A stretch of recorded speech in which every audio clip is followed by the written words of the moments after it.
Donc dans le chapitre 21, on va aborder le thème des séries numériques. Donc les séries numériques, comme le mot numérique est là pour dire qu'on va faire des sommes de nombres, et le nombre ici c'est donc le corps des scalaires, c'est soit R soit C, et on dit série numérique parce qu'il y a aussi des séries de fonctions, c'est-à-dire on ajoute des fonctions au lieu d'ajouter des nombres. Alors ici la chose la plus élémentaire c'est commencer par ajouter des nombres, et la notion de série c'est donc on fait une somme infinie, donc d'un certain rang fixé n0 jusqu'à plus l'infini de termes discrets. Alors autrement dit, c'est-à-dire on a une suite de termes générales un et on va essayer de sommer cette suite de termes générales. Donc la structure de série, c'est un peu comme la structure de suite, c'est-à-dire qu'à la base c'est une structure abstraite, c'est-à-dire on a une collection de termes générales et on ne sait pas d'avance est-ce qu'on peut vraiment calculer ou non la somme. Alors pour savoir si on calcule ou non la somme, on peut toujours par contre calculer les sommes partielles, c'est-à-dire de notre rang initial jusqu'à un rang n fixé. Ça c'est donc une somme partielle, c'est-à-dire on ne va pas jusqu'à plus l'infini. Et à condition que cette suite de sommes partielles admette une limite finie, alors la série, c'est-à-dire la série c'est normalement de n0 à plus l'infini, la série des un, donc de n0 à plus l'infini, admet une somme finie. Alors on dit bien sûr la série converge, et la définition de la somme de la série, c'est donc la limite des sommes partielles. Donc dans le cas où la série converge, donc on peut les sommes partielles admettent des limites finies, et on peut considérer également la suite des restes. Alors la suite des restes, c'est donc ce qui, justement, par rapport à la somme partielle, c'est ce qui reste, c'est-à-dire de n plus 1 plus infini. C'est-à-dire c'est la quantité qui va, elle, tendre vers 0. Et donc on a nécessairement comme équation, ici, si vous faites la somme partielle plus la suite des restes, ça se voit en fait une constante, et la constante étant la somme de la série.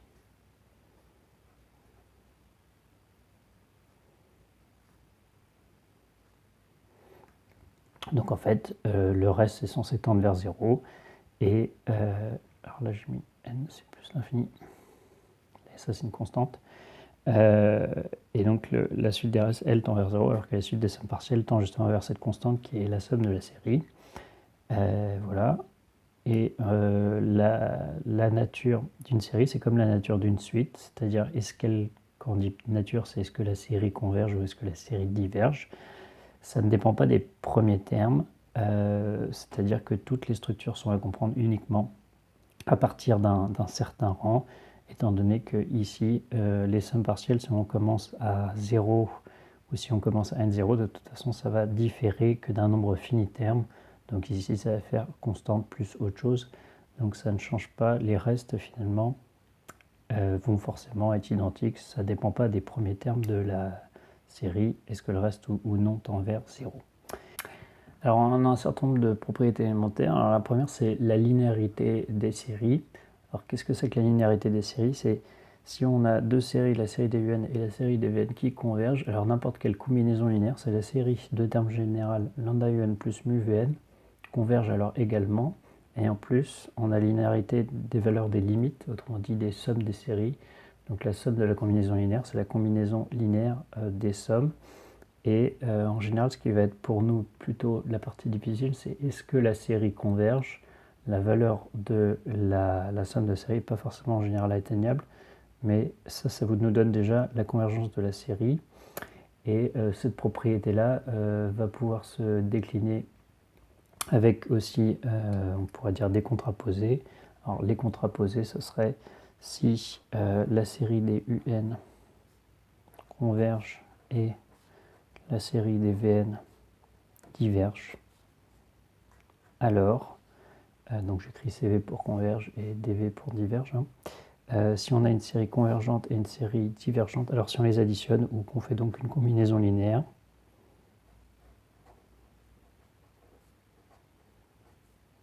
voilà, ici il faut mu non nul, si on fait une combinaison linéaire, alors la combinaison linéaire diverge, et donc ça nous donne aussi un critère de divergence. Alors il faut faire attention que si on a une divergente plus une divergence, les divergences peuvent en quelque sorte se compenser, et divergent plus divergent peut donner convergent, mais aussi peut donner convergents. Donc on peut avoir tous les cas possibles. Donc c'est juste si les deux convergent, alors la combinaison linéaire converge. S'il y en a une qui converge et une qui diverge, alors nécessairement la combinaison linéaire diverge. Alors on va démontrer la linéarité de la convergence. Donc c'est-à-dire, je suppose que j'ai deux séries qui convergent et deux scalaires. Donc des scalaires. Et j'essaie de démontrer que la combinaison linéaire converge encore. Alors il va falloir vraiment ici passer à la définition. C'est-à-dire qu'on peut considérer la suite des sommes partielles de U.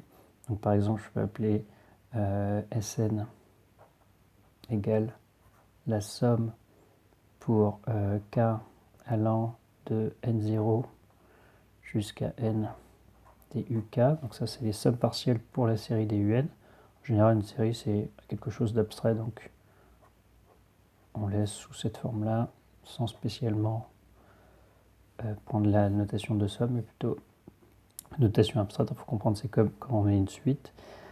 Ici, par contre, c'est une vraie somme, dans le sens où ça vaut explicitement un0 plus etc. jusqu'à un.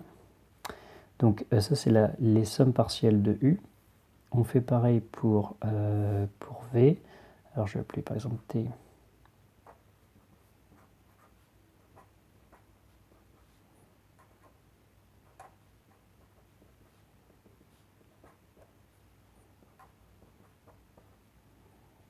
Ça, c'est donc les sommes partielles de V. Les suites.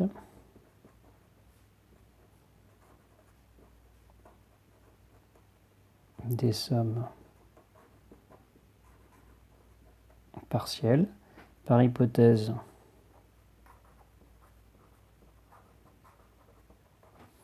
on sait que les séries convergent. Donc en fait, les suites des sommes partielles admettent des sommes finies. Alors je vais appeler S par exemple indice infini la limite. Et on sait que la limite, c'est donc un scalaire.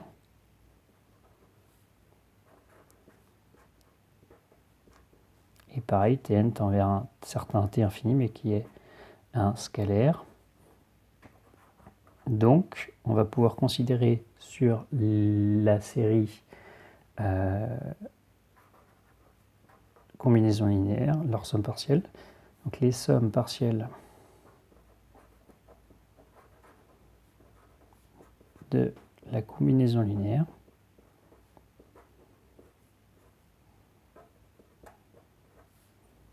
sont...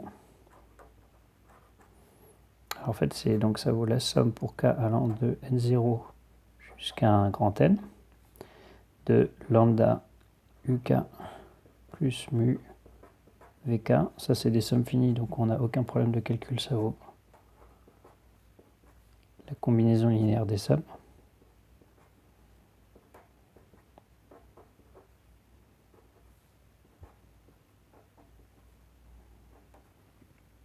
On retombe donc sur les définitions qu'on avait prises comme étant la somme partielle pour U, la somme partielle pour T. Et ici, on peut faire n tend vers plus l'infini. On a une suite qui tend vers une limite finie. Ici, une autre suite qui tend vers une limite finie. Donc, c'est la combinaison linéaire de deux limites finies. Donc, on obtient lambda S infini plus mu T infini. Et c'est nécessairement une limite finie. Donc, ça, c'est par opération sur les limites de suite. Donc, on se ramène à des résultats sur les suites pour les résultats sur les séries ici, par opération. Et donc, qu'est-ce qu'on va avoir? Ça admet une limite finie, donc la série converge.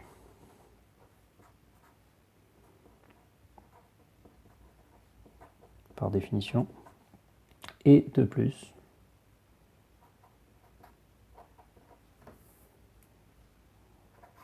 la somme de la série, ça vaut la limite pour les sommes partielles. Donc, par définition, on a ça. Ça vaut lambda S infini plus mu T infini. Sauf que la définition de S infini, c'était la somme de la série des UN. Donc, ça vaut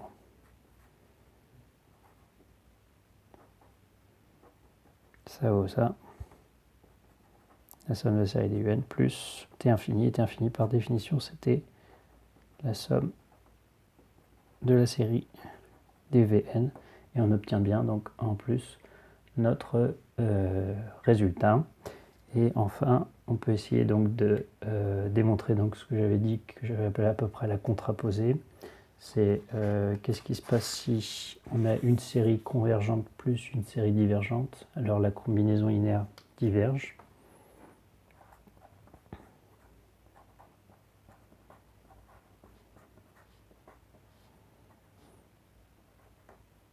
Donc je prends une série qui converge et une autre qui diverge, et par l'absurde,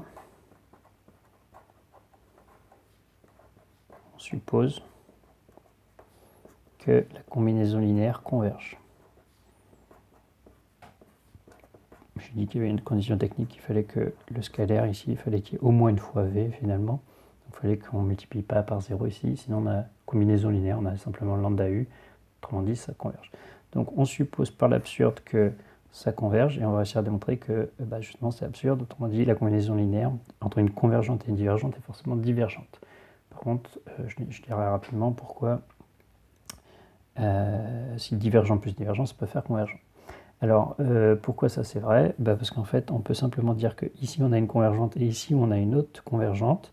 Donc ce qu'on va pouvoir faire, c'est appeler par exemple ça, ce terme général W, et je vais dire que V c'est égal à 1 sur mu lambda U plus mu V moins lambda U. Autrement dit, ça vaut 1 sur mu fois W plus moins lambda sur mu fois U, avec la série des Wn et la série des Un qui convergent. Donc la série des Vn converge d'après notre résultat, ce qui est absurde.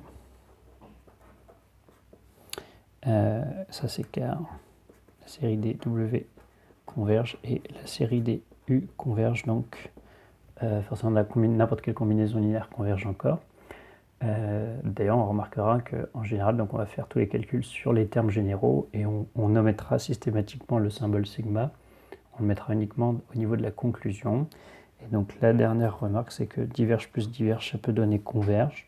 Alors ça, c'est assez naturel, hein.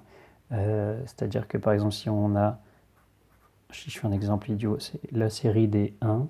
La série des 1, c'est une série qui diverge. Alors pourquoi? C'est parce que si je fais la somme partielle,